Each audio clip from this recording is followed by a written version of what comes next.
An aviation first just happened at Oshkosh. The Royal Air Force's Red Arrows landed at EAA AirVenture on Wednesday, the first time the famed aerobatic team has ever appeared at the world's biggest fly-in.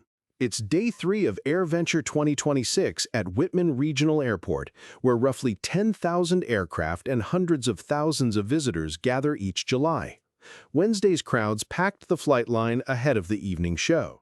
Southwest Airlines flew in its patriotic Boeing 737 Independence I for a one-day display on Boeing Plaza.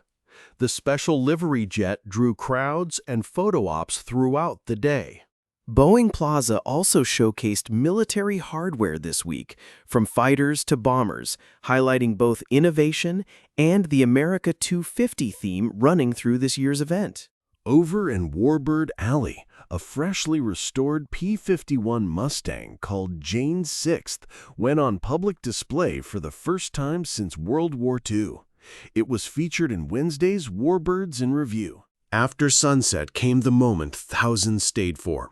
AirVenture's first night air show of the week ran from 8 to 10:30 with light trails and pyrotechnics over the field.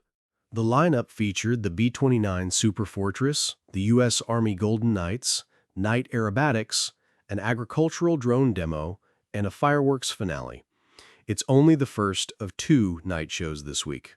This is FLT-LAB with your AirVenture Oshkosh coverage, general aviation education, not a news bulletin. The second night show is Saturday. Like and subscribe for more. And tell us, which act would you stay for after dark?